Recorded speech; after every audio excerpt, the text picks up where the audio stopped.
to see that. Now, we have some stories that we've been following along for you today. The big one, in my mind, though, the #1 seeds are on the ropes. They have all lost at least one fight. Slam Clan lost a devastating matchup against Xenomorph earlier today. The nearly unkillable Jelly Baby lost a matchup earlier today to Miles Sims and ColdSnap. And Ares, we saw that, lost a fight earlier today as well against Anxiety. It is not what we were expecting to see. These bots have been nigh unbeatable all season long and losing to some people kind of in the middle of what we would call this championship bracket.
judges' decisions for you later. We're going to be catching up on those throughout the stream today. Thank you for joining us on the KO show.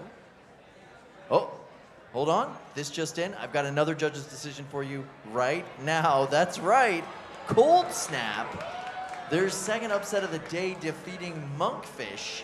Absolutely insane for them. Congratulations to ColdSnap.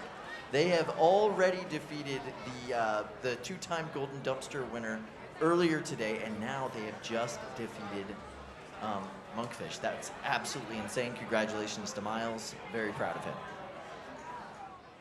All right, ladies and gentlemen, let's see where we're at with the 3-pound bracket right now. Up at the top, we've got ColdSnap coming up against Strikepoint. Those are two names you don't normally see this deep in the tournament.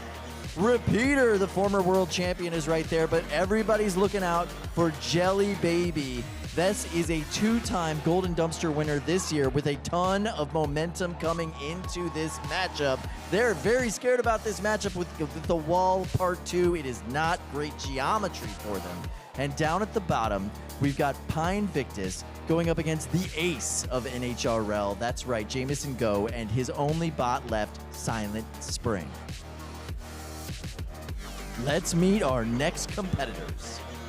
First up, it's Miles Sims and ColdSnap. This bot is an amazing shuffling horizontal. And that's right, he's going up against Strikepoint. Overhead attack destruction. This bot is so precise. That weapon is so deadly. Sean Becker is an amazing driver and competitor coming in with this multi-bot configuration for this matchup. I can't wait to see it. All right, let's go to our friends at the play-by-play booth. Dima, Ricky, take it away. Absolutely, Kyle. I'm excited for this matchup. Really excited to get into the fresh, new Cage 2. Dima, what do you think? I'm really excited to see some more multi-bot action. I really love Strikepoint, and I like both segments of it. 1. Fight. Here we go. Now, Strikepoint has had quite a makeover with all of these forks. Somewhere between a baleen setup and a normal fork setup. Going to be really tough for ColdSnap to get under. They're so massive, and the black CPU color is very threatening. But ColdSnap chewing the... Wow.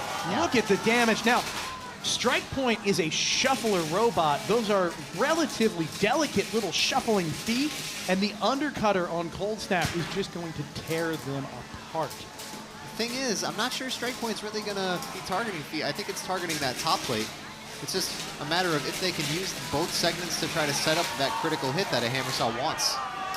Yeah, I'm just looking at the driving. ColdSnap is doing exactly what it needs to do. Look at the drive issues that Strikepoint is having after just a few seconds of attack on each half. This is exactly how you deal with this matchup. You divide and conquer if you're ColdSnap. Miles giving us a masterclass of undercutting here. ColdSnap has just done so well against overhead spinners this year. Could not be doing any better in this match. It's basically cut off Strikepoint at the ankles. Both halves of the robot have just been shaved from the bottom up. Incredible work. Look, that half is darn near dead in the water. They've tapped out. That is how you do it. That is how you take out a multi-bot shuffler in the 3-pound class. Incredible driving, a very favorable rock, paper, scissors style matchup. Bravo. Amazing job driving that. Strikepoint tried to tech using those forks, tried to... All right, guys. Well, up here in the pits, speaking of all the 3-pound action, I'm with the man behind the bot called ColdSnap, who's on a bit of a hot streak. Hey, Miles, how you doing, man? Good. How are you doing? I'm doing great. So you look way more calm than I expected going into a fight against Repeater. What modifications or tinkering have you done to get ready for it? Yeah, so I had a bot kind of pre-prepared for this. It has a shorter blade, shorter, thicker, so it's going to be more difficult for them to bend it. Other than that, charge a battery, get this version ready to go, and we'll see how the fight shakes out. You got everybody talking up here in the pits. You've had a great day. Did you expect to get this far? No. Have you seen the field? Have you seen the fights today? No, this has been great. Very, very thankful for how today has gone. Even this far in the tournament, some of the competitors are still just as impressed as we are that they've made it this far. But hey, man, you have earned every victory. Good luck in your next fight. Can't wait to see it. And we are going to go ahead and send it down to Kyle. It's Miles Sim, and it is the ColdSnap. This is a bot on a hot streak right now. Miles is driving beautifully, and he is really using his bot's unique design to his advantage. Those shuffler pods, that little bit extra weight, and that devastating weapon. He'll be facing off against Repeat Robotics, Ryan Liu, and Repeater. With him, of course, is Peter Garnache. The second half of both of the multi-bot configurations in these championship fights today. Ryan Liu is an amazing driver. He hasn't changed a whole lot with these designs. He's just rocking the new Repeat Robotics motors. And I gotta say, they've been working phenomenally all day. I cannot wait to see this fight. Let's go to our friends in the booth. Dima, Ricky, take it away.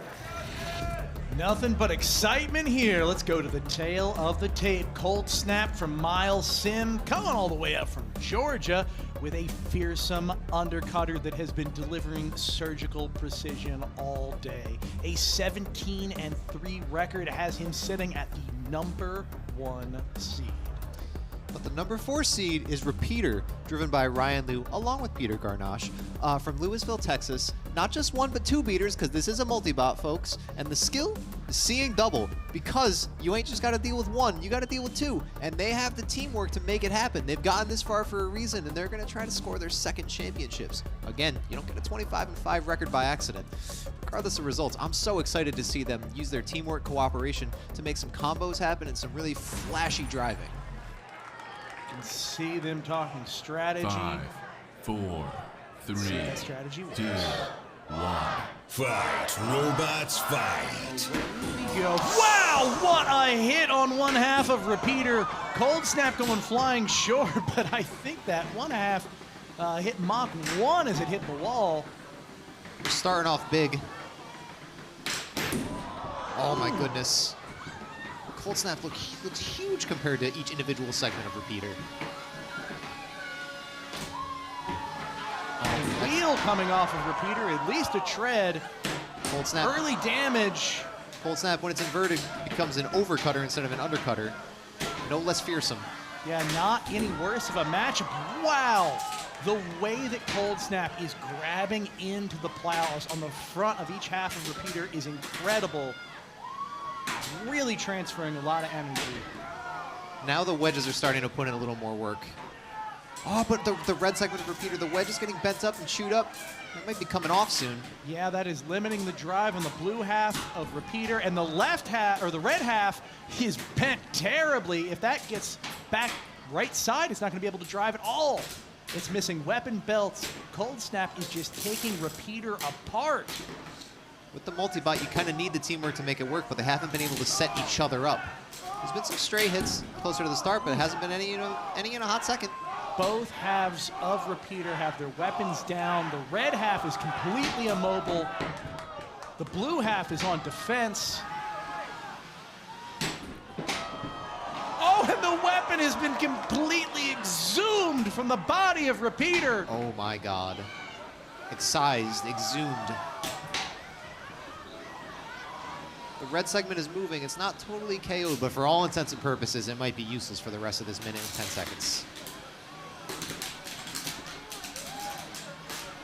ColdSnap can play defensively. They gotta play smart. They don't want to ruin themselves or cause some problem.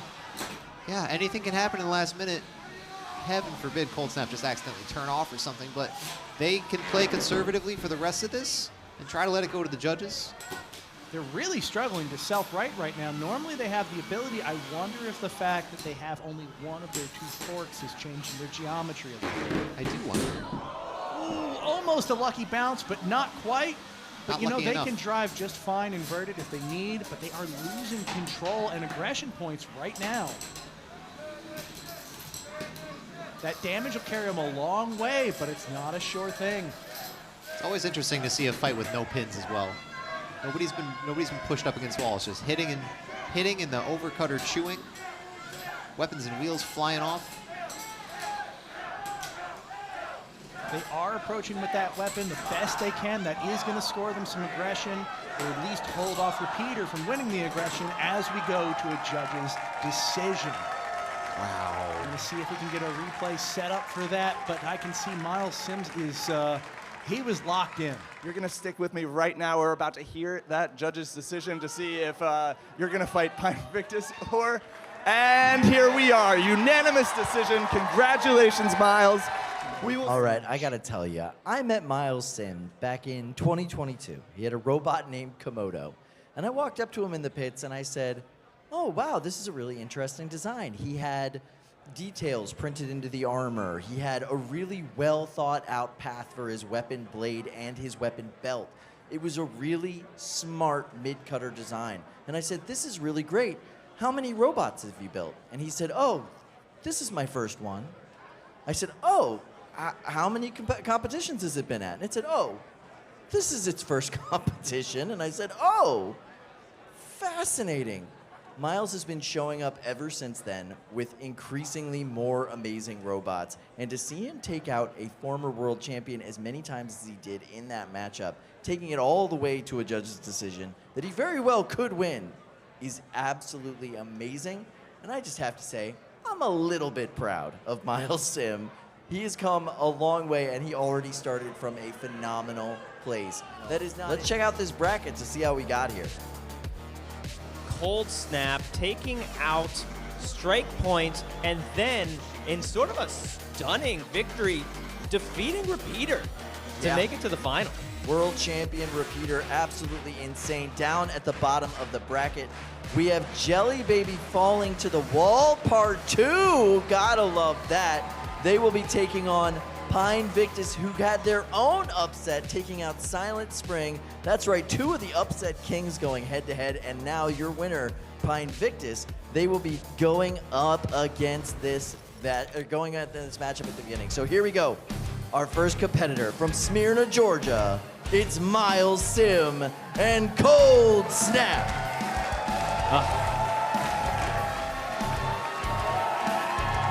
Just one of the nicest, most mild-mannered, deadly bot drivers you've ever seen in your entire life. And what a beautiful robot. He will be facing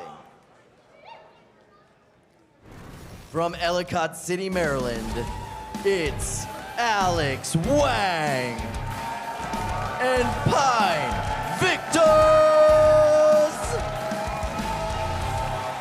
This robot has been just devastating all day long. This smothering drive style has been impossible to fight against. But we're going to go to cage 2. 12 people were in that pit trying to help. In the meantime, let's go into this tail of the tape. We're going to take it away with ColdSnap, driven by Miles Sim out of Smyrna, Georgia. An undercutter, maybe the best ever, about to prove that he might be the best ever undercutter in 3 pounds. Very precise hits, and it's really, really, really, really good at getting to the side, behind. 18-3 record proves that it's also really, really tough to kill. It's really hard to pin down. It's got an unorthodox shape, often running a single fork on one side, asymmetrical, super hard to deal with. Very hard to deal with the weapon, very hard to deal with the geometry, very hard to deal with Miles driving. Well, we are going to see how that works out. I know we're trying hard. We got young Mr. Wang sitting cage side with Pinevictus. He's going to do his best to take out ColdSnap.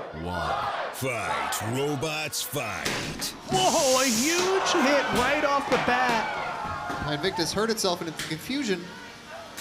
Oh, the wedge on the bottom of Pinevictus already starting to bend up from those intense hits. Oh, wow! They are trading haymakers, absolutely. Back and forth. Oh my goodness. So much energy in Pinevictus, and they're just delivering these blows so effectively. ColdSnap holding up very nicely, though. It has been unstoppable in terms of its weapon functionality all day. I love seeing both these robots bounce around. They really are putting their full force into every single hit. Pinevictus isn't able to use its speed to get the massive bite that it's been getting in previous fights. ColdSnap might have the edge if Pinevictus can't, sprint at you from one side of the arena. It's getting that precision control, getting those hits to the side and the back. I don't think Pinevictus has taken a lot of hits to the back today, but it's taking them now. Well, that undercutter is just so good at doing that. You can deliver hits as you're getting around your opponent. Back and forth. Both of these robots just go flying backwards when a good connection happens. That belt that you see on the ground, that's from Pinevictus' left drive. They don't seem that much worse off for wear for it right now, though. Pinevictus going flying into the wall, losing a front axle. Oh, no, not a front axle. It's half of the front plow mounted. Plow is still safe for now. I don't think it's safe at all. I think it's one good hit away from being torn apart. Wow. But they are making the best use of it possible now. Are we starting to see the damage accumulate too much on ColdSnap's side? I think we are. I think you're right. I think you're right, Dima. That weapon is slowing to a crawl, and Pinevictus is taking full advantage. Now who's getting hit on the backside, Buster? Now the shufflers are slowing to a crawl, and the weapon is spinning. No mobility left. Only intermittently. This is Pinevictus getting ColdSnap on the ropes. He's calling for an unstick. Doesn't seem to help the shufflers any. Miles is desperate for anything that can get him back in the game, but it's not seeming to work. Miles has 35 seconds to maybe get saved by the bell. He's shaking his head no. He does not look enthusiastic. He knows he's one good hit from Pinevictus away from defeat. Pinevictus, your Marylander, scoring 20 seconds to maybe get one more good hit, or he's just going to let the KO count happen. I think the KO count is coming. That robot is barely moving. Pinevictus laying in wait in case its opponent moves an inch. Knockout. And we have our 3-pound world champion. All smiles.